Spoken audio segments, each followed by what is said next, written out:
ओम पूर्णमदः पूर्णमिदं पूर्णात् पूर्णमुदच्यते पूर्णस्य पूर्णमादाय पूर्णमेवावशिष्यते। ओम शांति शांति शांति। ओम आप्यायन्तु ममाङ्गानि प्राणश्चक्षुश्रोत्रमथो बलमिन्द्रियाणि च सर्वाणि सर्वं ब्रह्मोपनिषदं माहं ब्रह्म निराकुर्याम् मा ब्रह्म निराकरोद निराकरणमस्तु निराकरणं मे अस्तु। तदात्मनि निरतेय उपनिषत्सु सर्वमास्ते मयि सन्तु। ओम शांति शांति शांति। ओम सहना भवतु सहनौ भुनक्तु सह वीर्यङ्करवावहै तेजस्विनावधीतमस्तु मा विद्विषावहै। ओम शांति शांति शांति। ओम भद्रं कर्णेभिः शृणुयामदेवाः भद्रं पश्येमाक्षभिर्यजत्राः स्थिरैरङ्गैस्तुष्टुवांसस्तनूभिर्विषेम देवहितं यदायुः। स्वस्ति न इन्द्रो वृद्धश्रवाः स्वस्ति न पूषा विश्ववेदाः स्वस्ति नस्तार्क्ष्यो अरिष्टनेमिः स्वस्ति नो बृहस्पतिर्दधातु। ओम शांति शांति शांति। आइए हम लोग उपनिषद सरल व्याख्या में आज प्रश्नोपनिषद का चतुर्थ प्रश्न चल रहा है।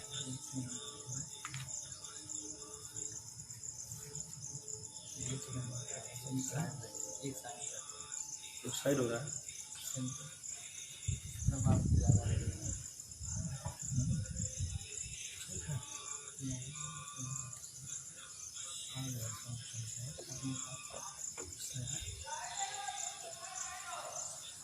ठीक है,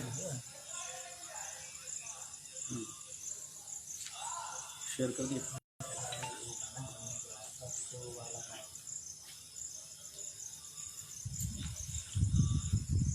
चतुर्थ प्रश्न में हम लोग चर्चा कर रहे थे कि स्वप्न में जगता कौन है, कौन सी इंद्रियां जगती है, कौन सी इंद्रियां सोती है। तो यह क्रम चल रहा था। आपने सुना कि जब मनुष्य सो जाता है तो उसकी सारी इंद्रियां सोती हैं।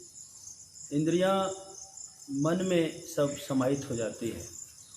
जैसे सूर्य की रश्मियां, सूर्य की किरणें सूर्य में समाहित हो जाती है सूर्यास्त के समय में, और सूर्योदय के समय फिर वो प्रकट हो जाती है। ऐसे ही समस्त इंद्रियां मन में लीन हो जाती है और जगने के बाद फिर से प्रकाशित होती है, प्रकाश में आती है।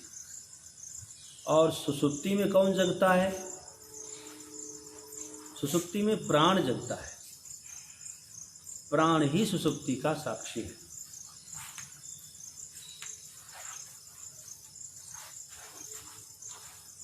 ज्ञानी लोग जो हैं, जो ब्रह्म ज्ञानी हैं, वो जब सोते हैं तो सोने पर भी उनका कर्म होता है, यज्ञ हो जाता है। कैसे होता है आपको बताया था कि यह जो प्राण अपान है, प्राण जो मुख नासिकाभ्याम, मुख और नासिका से श्वास और निश्वास लेते हैं, इसी को हवन कहते हैं। समझो उनका हवन हो रहा है। हर एक जो है, हर एक प्राण की आहुति चल रही है। ठीक है। हृदय में वह बैठा हुआ है। कौन? आत्मा। आत्मा का निवास कहाँ है? सुसुप्ति में। सुसुप्तम हृदयस्थम तो, है ना, तुरीयम मूर्धनि संस्थिता। तो सुसुप्ति अवस्था में इसका निवास कहाँ है? हृदय में है। हृदय, यहाँ से आहुति जाती है हृदय में। तो वहाँ कौन सा वायु है? समान वायु है। समीकरण का काम करता है। उसका काम क्या है? समीकरण करना। उसको, उस आहुति को जगह जगह पर पहुंचाना।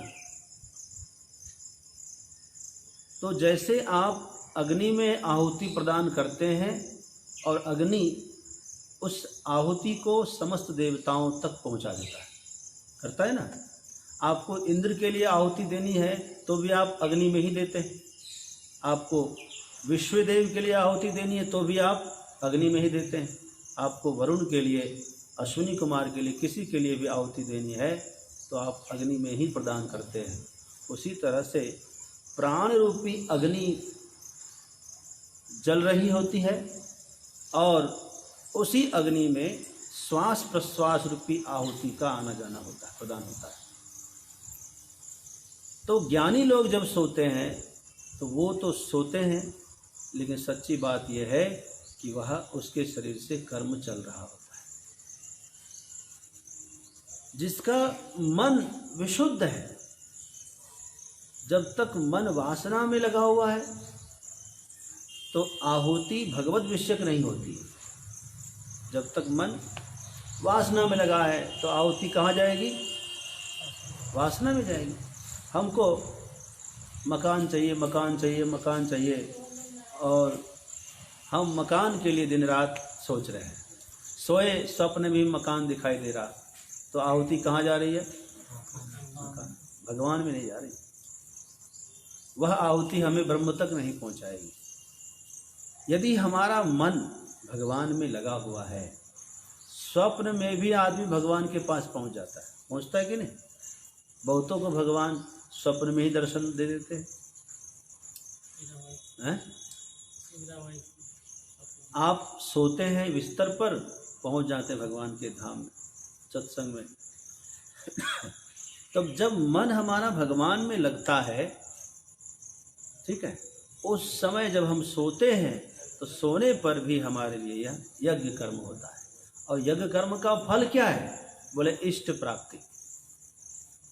क्या फल है? इष्ट की प्राप्ति करा देना ही।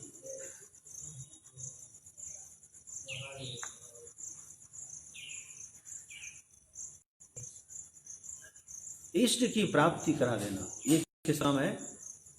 ये यही फल है। यज्ञ का फल क्या है? आपको स्वर्ग की प्राप्ति के लिए आदमी हवन करता है, यज्ञ करता है, स्वर्ग की प्राप्ति के लिए करता है। उसी तरह से यहाँ स्वर्ग क्या है? बोले परमात्मा के अनुभव, परमात्मा का जो अनुभव है, ब्रह्म सुख का अनुभव। जब आप गहरी नींद में जाते हैं, स्वप्न से भी एक ऊपर अवस्था है, उसका नाम है सुषुप्ति अवस्था। उस अवस्था में जाने के बाद कुछ भी स्मरण नहीं रहता, कुछ भी याद नहीं रहता है। और जगने के बाद कोई पूछता है कि कैसा रहा, बोलेंगे बहुत अच्छी निद्रा आई, खूब आनंद आया, सारा थकान दूर हो गया, बीमारी से भी जो है राहत मिल गई, बड़ा अच्छा लगा। क्या देखा, क्या सुना? तो क्या कहता है कि कुछ बता नहीं सकता क्या देखा, क्या सुना नहीं बता सकता, क्या खाया कुछ नहीं। तो लेकिन अनुभव, आनंद तो आया ना, बड़ा आनंद आया ना। तो सुषुप्ति अवस्था में समस्त इंद्रियां मन में, मन बुद्धि में, और बुद्धि प्राण में, और प्राण जो है मन को आत्मा के निकट पहुंचा देता है। एक ही भाव हो जाता है, मन का पृथक अस्तित्व तो नहीं रह जाता है। इसलिए परमानंद की प्राप्ति तो होती है, लेकिन अनुभव अलग नहीं कर पाता है। क्या अनुभव वह अलग से नहीं बता पाता है, क्योंकि द्वैत भाव नहीं रहता वह, लेकिन अज्ञान रहता है। इसलिए कहता है कि न किंचित अवेदिशम, कुछ स्मरण नहीं है भैया, क्या देखा, क्या अनुभव किया, क्या खाया।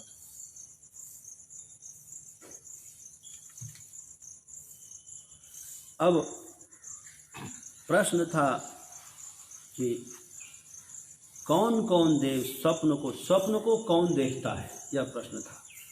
तो अत्रैष देवः स्वप्ने महिमानम् अनुभवते, अत्रैष देवः स्वप्ने महिमानम् अनुभवते, यदृष्टं दृष्टमनुपश्यते, श्रुतं श्रुतमेवार्थमनुशृणोति,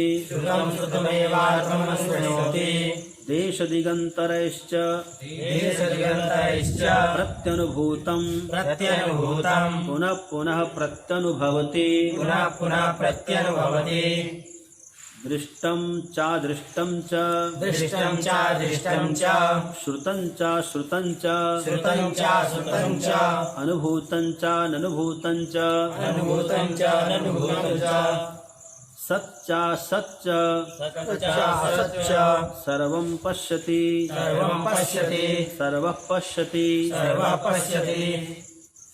कहते हैं कि स्वप्नावस्था में जब इंद्रियां सब मन में लीन होती है तो मन जगता है और मन अपनी महिमा का अनुभव करता है। मन अपनी क्षमता से ही स्वप्न के संसार का निर्माण कर देता है। जैसे कोई व्यक्ति स्वप्न में जमीन पर लेटा हुआ है और स्वप्न देख रहा है कि हम मखमली गद्दे पर फर्स्ट क्लास के 5 स्टार के एसी एयर कंडीशन में सो रहा हूँ, तो एयर कंडीशन कहाँ से लाया? कहाँ से लाया? मन ने निर्माण किया, मन ने बनाया। उसके निर्माता कौन है? मन है। आप नेशनल हाईवे पर बड़ी गाड़ी लेकर दौड़ा रहे हैं और पता लगा आपको चलाना आता भी नहीं, फिर भी आप चलाए जा रहे हैं, तो गाड़ी कहाँ से लाए? मन ने बना दिया। तो स्वप्न के निर्माता कौन है? मन है। तो जो देखा हुआ पदार्थ है मन उसी को अपने अनुकूल करके फिर से देखता है। जो सुना हुआ पदार्थ है मन अपने अनुकूल करके उसको फिर से सुनता है। इस जन्म में कुछ पूर्व जन्म में संस्कार पड़ा हुआ पूर्व जन्म का, उसको भी मन स्वप्न में देखता सुनता है।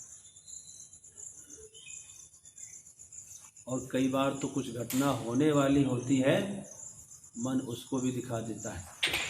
मन को पूर्वाभास भी होता है कि ये घटना घटने वाली है। एक बार वो उत्तराखंड में हादसा हुआ था ना, जो बाढ़ आ गई थी भयंकर। उसके ठीक एक दिन पहले एक सज्जन मुझसे कह रहे थे कि महाराज जी, मैं स्वप्न में बड़ा भयानक दृश्य देखा।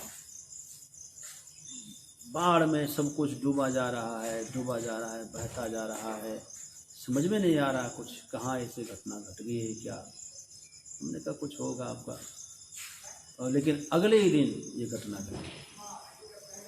तब मुझे याद आया, देखो व्यक्ति ने कहा था कि हमने ऐसा देखा, विभत्स दृश्य देखा।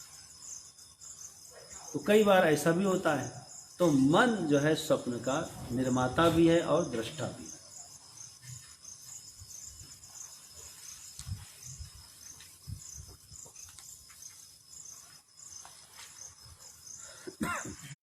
स यदा तेजसाभिभूतो स यदा तेजसाभिभूतो भवत्यत्रैष देवः भवत्तत्रैव देवः स्वप्नान्न पश्यति स्वप्नान् पश्यति अथ तदैतस्मिन् शरीरे तत्तस्मिन् शरीरे एतत् सुखं भवति। एतत् सुखं भवति।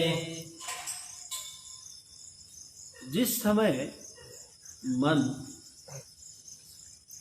तेज से अभिभूत हो जाता है, तेज से अभिभूत हो जाता है। हाँ, जिस समय यह मन बैठे ऊपर बैठे तेज से अभिभूत होता है। तेज क्या है? कहते हैं कि मन की वासना जब लुप्त हो जाती है, जब मन की समस्त वासनाएं समाप्त हो जाती है, तो तेज फैल जाता है शरीर के अंदर। तेज तब तक नहीं फैलता जब तक कि वासनाएं, इच्छाएं से दबाव पड़ा रहता है। सब इच्छाएं समाप्त हो जाए तो जो तेज है, ब्रह्म तेज है, समस्त इंद्रियों में फैलने लगता है। और फिर कहते हैं कि फिर वह स्वप्न नहीं देखता, उस समय वह अनुभव करता है। किसका? आनंद का अनुभव करता है। जिस समय, उस समय इंद्रियों के सहित मन की किरणों का हृदय में उपसंहार हो जाता है, समस्त वासनाएं हृदय में समाप्त हो जाती है।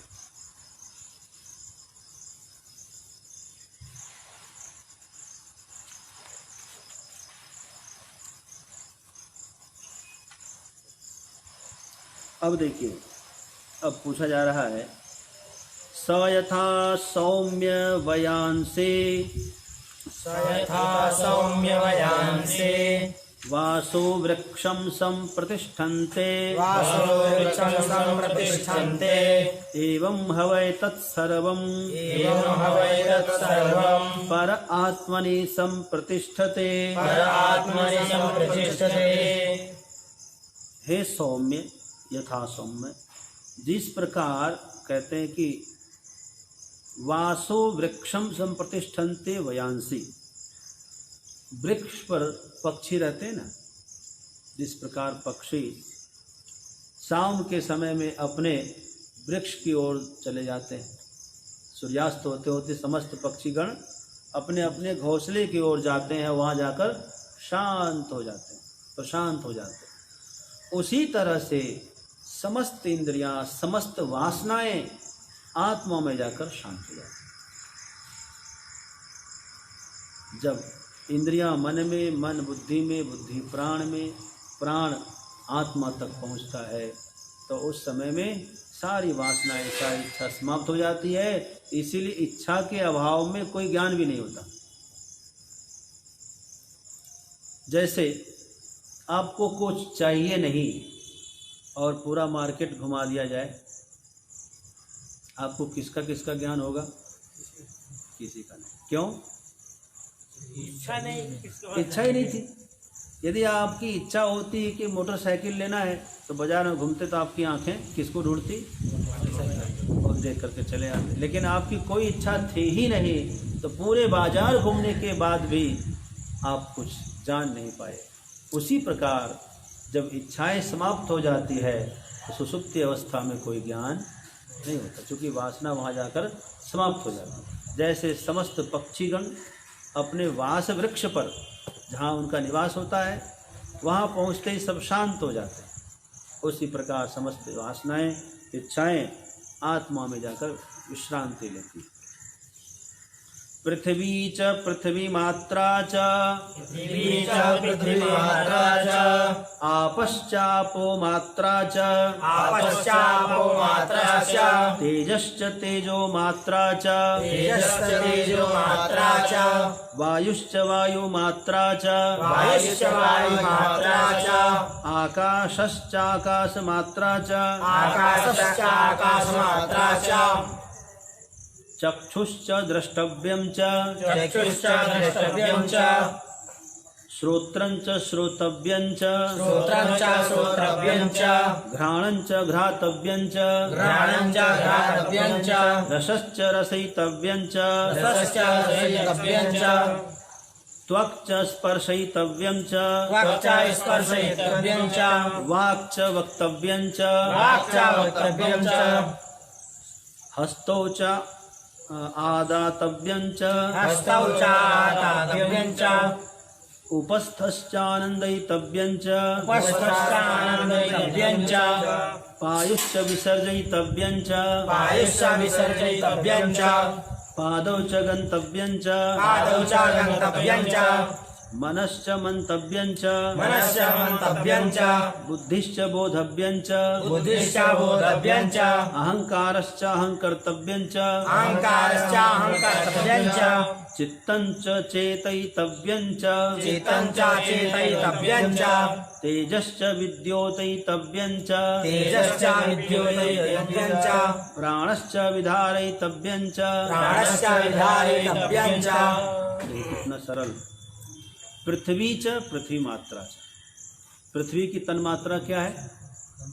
गंध। पृथ्वी और गंध। आपश्च आपो मात्रा च, जल की मात्रा क्या है? शीत स्पर्श है ना। रस तन मात्रा है, शीत स्पर्श क्या बोल रहा है? रस तन मात्रा है। जल की तन मात्रा क्या है? रस। तेज की तन मात्रा क्या है? रूप। वायुश्च वायु की तन मात्रा क्या है? स्पर्श। आकाश की तन मात्रा क्या है? चक्षु। और चक्षु का द्रष्टव्य क्या? रूप। चक्षु का विषय क्या है? नेत्र का विषय रूप है। श्रोत्र, श्रोत्र का विषय क्या है? शब्द। घ्राण और घ्राण का विषय क्या है? रस, और रस का विषय क्या है? रसना का विषय क्या है? रस। त्वक, त्वक इंद्रिय, त्वचा, चमड़ा, और उसका विषय है स्पर्श। वाक का विषय क्या है? शब्द, वाणी बोलते हैं ना। वाणी का विषय क्या है? बोलना। हस्तौच, हाथ का विषय क्या है? ग्रहण करना। हाथ का विषय है पकड़ना, कोई चीज को स्वीकार करना। अच्छा। उपस्थ, उपस्थ का विषय क्या है? आनंद करना। पायु का विषय क्या है? मल त्याग करना। पाद का विषय क्या है? जाना, चलना। मन का विषय क्या है? मनन करना। बुद्धि का विषय क्या है? निश्चय करना। अहंकार का विषय क्या है? अहंकार करना, अहम अहम। अच्छा। चित्त का विषय क्या है?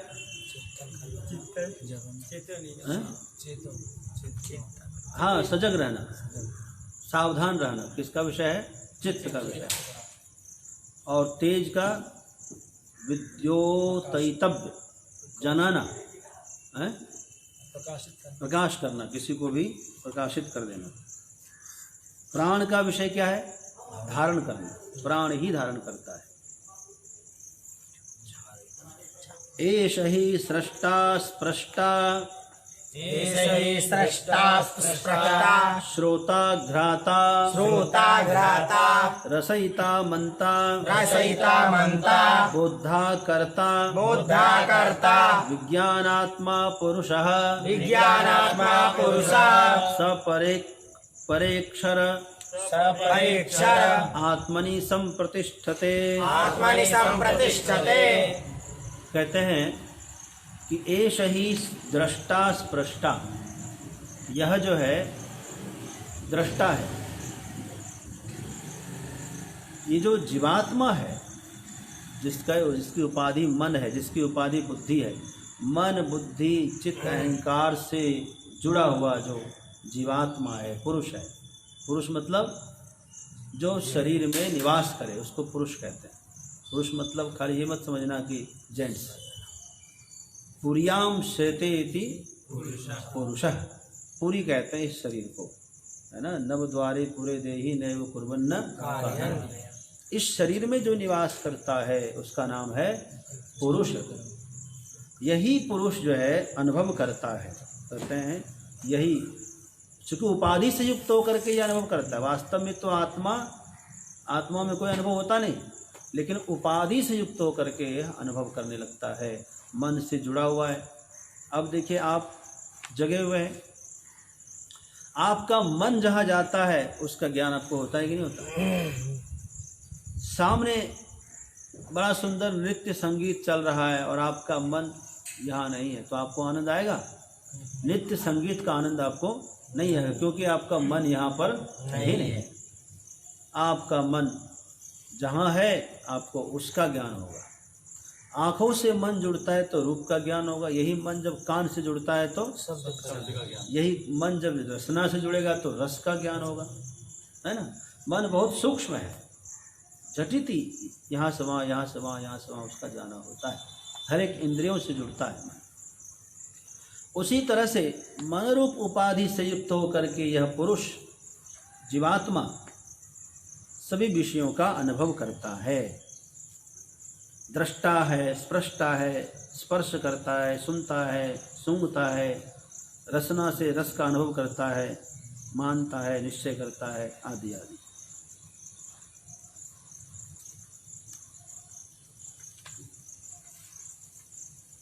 परमेवाक्षरं प्रतिपद्यते, परमेवाक्षरं प्रतिपद्यते, स यो हवै तदच्छाम, तस्यो हवै तदच्छायाम्, अशरीरमलोहितम्, अशरीरमलोहितम्, शुभ्रमक्षरम्, शुभ्रमक्षरम्, वेदयते, वेदयते, यस्तु सौम्य, यस्तु सौम्य, स सर्वज्ञः, स सर्वज्ञः, सर्वो भवति, सर्वो भवति, तदेष श्लोकः। तदेष श्लोकः।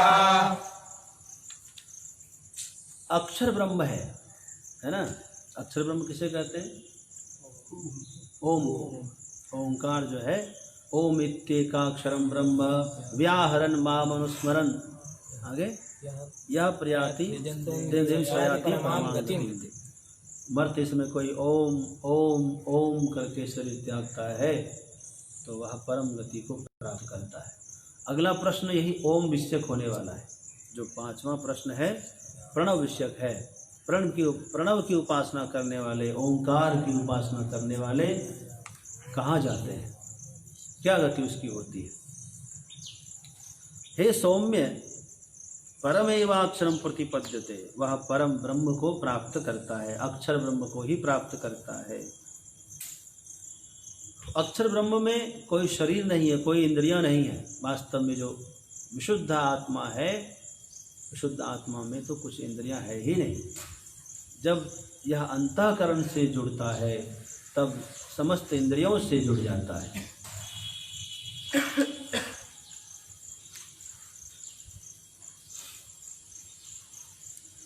अच्छा, उस परब्रह्म को, अक्षर ब्रह्म को जानने के बाद यही जीव सर्वज्ञ हो जाता है, क्योंकि अक्षर ब्रह्म सभी ज्ञान का निवास स्थान है।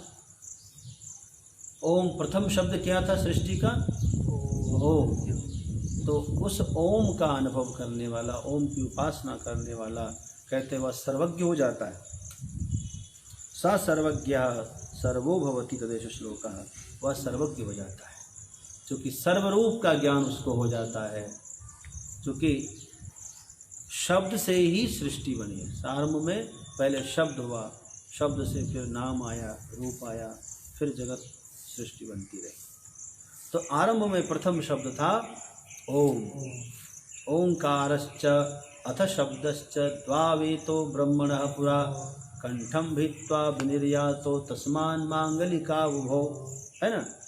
अथ शब्द और ओंकार शब्द, ये दो शब्द सबसे पहले ब्रह्मा जी के हृदय से प्रकट हुए। अंदर से बाहर शब्द आए, कंठ को भेदन करते हुए बाहर आए। इसलिए अथ शब्द और ओम शब्द जो है मंगलवाचक। जब भी कोई मंत्र पढ़ता है तो पहले ओम बोलता है, जब भी कोई शास्त्र लिखता है तो पहले अथ लिखता है। अथातो ब्रह्म जिज्ञासा, है ना। अथ योगानुशासनम, अथ भक्तिम व्याख्यास्यामः, नारद भक्ति सूत्र में। तो अथ का प्रयोग सर्वत्र होता है शास्त्रों में, और ओम का प्रयोग कल्याण के लिए होता है। आपको कोई मंत्र नहीं आता हो, कोई प्रणाम कर रहा, आप ओम कह दीजिए खाली बस, तो भी उसका कल्याण होगा।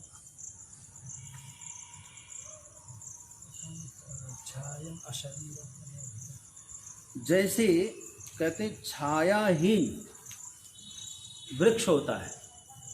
छायाहीन वृक्ष कब होता है? जब पत्ते नहीं,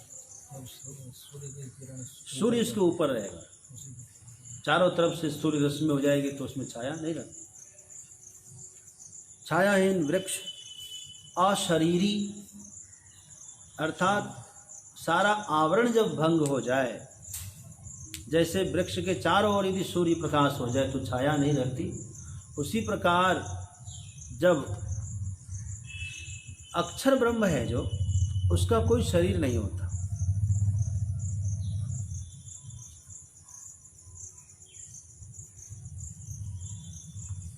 और जो इस अशरीरी शुभ्र, शुभ्र मतलब सत्व गुण से युक्त विशुद्ध आत्मा को अक्षर ब्रह्म के रूप में जानता है, वह सर्वज्ञ हो जाता है।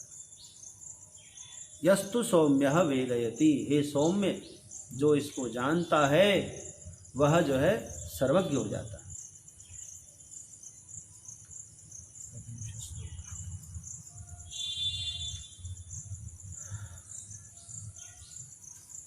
आइए, विज्ञानात्मा सह देवैश्च सर्वे, विज्ञानात्मा सह देवैश्च सर्वे, प्राणाभूतानि सम्प्रतिष्ठन्ति यत्र, प्राणाभूतानि सम्प्रतिष्ठन्ति यत्र, तदक्षरं वेदयते यस्तु सौम्य, तदक्षरं वेदयते यस्तु सौम्य, स सर्वज्ञः सर्वमेवाविशेषति।